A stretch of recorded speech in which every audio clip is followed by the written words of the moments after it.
မငယ်တဲ့အောင်မွန်စာသင်ခန်းစာလေးကနေပြီးတော့မှပြန်လဲကြိုဆိုပါတယ်ဆိုတော့ဒီနေ့ကျမတို့သင်ခန်းစာလေးဖြစ်ပါတယ်combaton bond ဒီထဲမှာ e တရနဲ့ e တရကိုကျမတို့ကလေ့လာရမှာဖြစ်တယ် e တရကကြတော့ကျမတို့ b မှာလုံးကြီးတင်ကိုပေါင်းထည့်တာဖြစ်ပါတယ်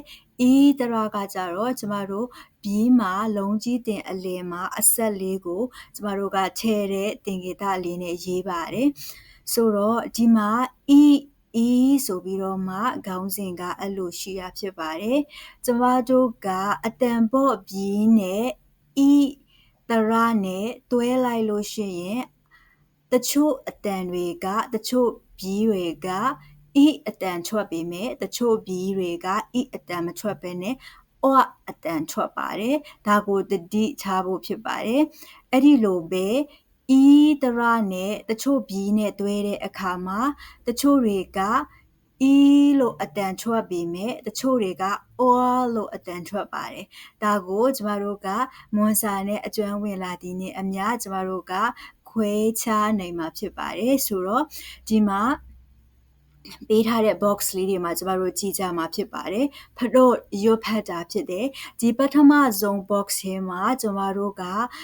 လုံးကြီးတင်ဆိုတဲ့တရနဲ့ကျမတို့ကပေါင်းထားတာဖြစ်တယ်ဒါဒီဟာကိုကျမတို့ကe အတန်နဲ့မထွက်ဘဲနဲ့ o အတန်နဲ့ထွက်ကြည့်ကြမှာဖြစ်တယ်ဆိုတော့ခပြီးဆိုရင်ခွဖြစ်ပါတယ်ကြပြီးဆိုရင်ကြော့ဖြစ်ပါတယ်တပြီးဆိုရင်တော့ဖြစ်ပါတယ်ဆိုတော့နောက်ထပ် box တစ်ခုမှာကြတော့ကျမတို့ b သုံးလုံးရှိပါတယ်ဒ b ကိုကြတော့ကျမတို့ e အတန်နဲ့ပဲထွက်ကြည့်ပါမယ်ဆိုတော့ဒကို e အတန်နဲ့ထွက်တော့ d ဖြစ်ပါတယ်ထကို e အတန်နဲ့ထွက်တော့ t ဖြစ်ပါတယ်နကို e အတန်နဲ့ထွက်တော့ ni ဖြစ်ပါတယ်နောက်ထပ်တစ်ခုကျမတို့ထပ်သွားမယ်ဆိုလို့ရှိရင်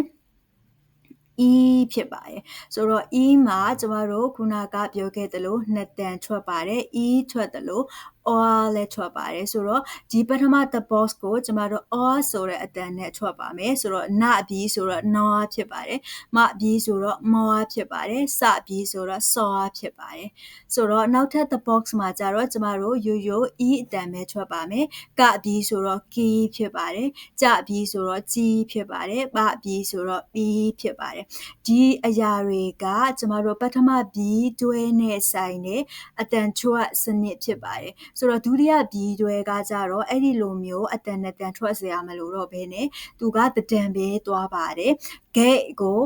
e နဲ့ပေါင်းတော့ gate ဖြစ်ပါတယ်ညဲ့ကို e နဲ့ပေါင်းတော့ညိဖြစ်ပါတယ်မဲကို e နဲ့ပေါင်းတော့မိဖြစ်ပါတယ်ညဲ့ကို e နဲ့ပေါင်းတော့ညီဖြစ်ပါတယ်ဒဲကို e နဲ့ပေါင်းတော့ဒီဖြစ်ပါတယ်နဲကို e နဲ့ပေါင်းတော့နေဖြစ်ပါတယ်ဆိုတော့ဒီဟာနဲ့သက်ဆိုင်တဲ့စာလုံးလေးတွေကျွန်တော်တို့လေ့လာသွားမှာဖြစ်တယ်ဘောဖြစ်ပါတယ်ဖတ်ဖို့ဖြစ်ပါတယ်ပထမပုံကကျမတို့မြေကြီးပုံဖြစ်ပါတယ်သူကိုတော့လို့ပြောပါတယ်နောက်ထပ်တစ်ခုကကျတော့အမေပုံဖြစ်ပါတယ်သူကိုမိတ်လို့ပြောပါတယ်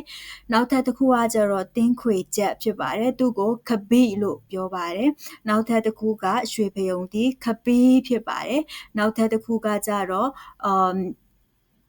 စီပင်လေပေးဖြစ်ပါတယ်နောက်ထပ်တစ်ခုကကြတော့